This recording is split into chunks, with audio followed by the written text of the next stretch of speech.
Okay, coming up next here is our pick for Best Actor, and this is where we really got into it last year. I picked Jeff Bridges, who ended up winning for Crazy Heart. And I forget who you picked again? Jeremy Renner, obviously. Jeremy Renner, yes, Jeremy Renner. The actual Best Actor. And no need to go into that again. That's a whole different can of worms we can discuss many times down the road. It might come up again. Oh, I'm sure it will. But yes, Best Actor is where we really got into it last year. Will it happen again this year? Well, we're about to find out. Here are the nominees for Best Actor. Javier Bardem for Beautiful. Jeff Bridges for True Grit. Jesse Eisenberg for The Social Network. Colin Firth for The King's Speech. And James Franco for 127 Hours. Now, before I reveal, I just want to say that all of these performances were excellent. I agree. I didn't see Beautiful yet, but I'm sure it's very good. Javier Bardem usually is very good. And there's a lot of actors that were overlooked. Absolutely. Not at the insult of any of these actors. I just wish they could have nominated more. There's a lot that should be considered here. Yeah. We went over that. I had a lot picked for Best Actor. Yeah, exactly. Okay, are you ready for this? I am ready for this. Are you seriously ready for this? Ready. Oh, you're gonna fall over. Jeff Bridges for True Grit. Wow. I know. Amazing. After I went on and on and on about how I don't like Jeff Bridges and blah, blah, blah, blah, blah. Seriously, he was so good. He was excellent. And this is what makes me mad, because the stupid Academy, as much as I love the Oscars, the Academy's stupid sometimes. They get it wrong a lot, yeah. They gave him the award last year because he'd been nominated 5 times and he's Jeff Bridges and he's getting older and blah, blah, blah, blah, blah. If they had given the award to Jeremy Renner and waited until this year, then he could have won this year for something he was much more better at. And you enjoyed it in this? I thought he was really, really good. I gotta tell people a story. Really good. But before Kaylee went to see the movie, she texted me saying she's going in to see it, and I think she was still a little skeptical because I was so skeptical because we went to see Crazy Heart together last year. But I was at a buddy's apartment of mine when she was going to see True Grit. I'm just thinking, oh great, she's gonna despise this movie. And surprisingly, when she texted me afterwards, I was blown away by what she said. Yeah. So yes, no, I'm very glad he's warmed up to you at least in this movie. So here's my pick. All right. James Franco in 127 Hours. Absolutely. No disrespect to any actor in this category, to be quite honest with you, because again, all 5 of them. I wish they could all win. Exactly. They were tremendous. Basically, I could have picked anybody here, and I'd be happy if any of them won this year. Yeah. I will not be upset at any of the results. But James Franco, to me, I guess I just had to pick one. And for me, it was him in 127 Hours. He really told a story from one space. Mm-hmm. Not just by, again, he was literally restricted to one space. Not like Tom Hanks in Castaway, where it's just him and the whole movie in the island. Literally, James Franco moved at the beginning and the end. Yeah. That was it. Other than that, he was stuck under that canyon, and he had to do what he could. And it's not an easy task, but he was an actor who was up to it. Mm-hmm. I could tell by James Franco's performance in this film, he really wanted to prove to something, not only to the world, but to himself, that he can do this, that he can be that kind of actor. Because many people think that some of his roles in the past have been overlooked, especially his role in Milk, alongside Sean Penn, which he was really good in. Even his comedic performance in Pineapple Express was really something to behold, alongside Seth Rogen. And again, James Franco has always been a guy who chooses middle-of-the-road movies most of the early part of his career. Like the Spider-Man films he's been good in, but he didn't really stand out.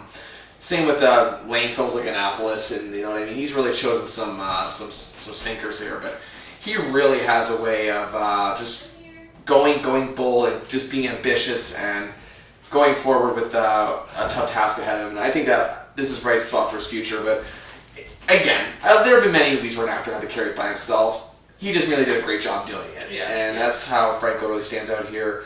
And he tells the whole story. He really does. And Danny Boyle, a great director, but really it was Franco who made this film.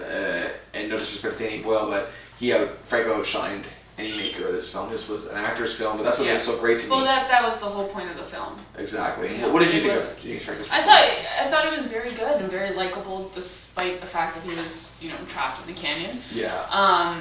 Very realistic. You really were with him the whole time. Mm-hmm. And again, I mean, what else can you say? This category was awesome. Mm-hmm. Even Jesse Eisenberg. Yes, Jesse Eisenberg. And what was the other one? Colin Firth. Yes, Colin Firth, who's like he's definitely kind of the front runner for the favorite. Because he stopped on.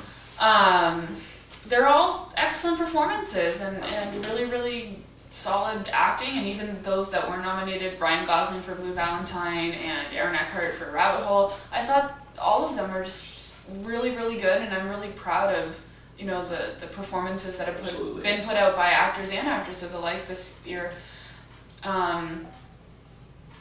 Yeah, I mean, what else can you say? Everybody was really good, and I wouldn't be disappointed if anybody won.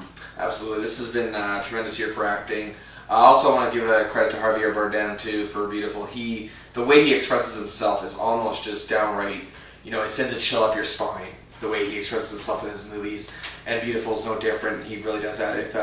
It's mostly playing in Toronto right now, and when it comes to DVD, I recommend that any of you watch it. It's a foreign film, but I find with foreign films, I know some people, I can't stand the subtitles. I'm like, well, if you get into the groove once you start a movie. I find, like, at first I can't stand the subtitles in the first 10 minutes, but once I'm into the movie, it's like, now I can understand what's going on, And the subtitles are really an afterthought, even though I'm still reading them. I kind of like how those work, But before we wrap up this category, what did you like so much about Jeff Bridges' role as Marshall Rooster Cogburn? Well, he was drunk half the film. That's not what I liked about it. But he here's the thing about his character, is that he was drunk half the film, but he was still in control. Mm-hmm. He still had that presence, and that, he played a U.S. Marshal, he was still the authority. Mm-hmm. So even though he was kind of crazy, he still had this authority and this presence about him that made people think twice about what they were supposed to do.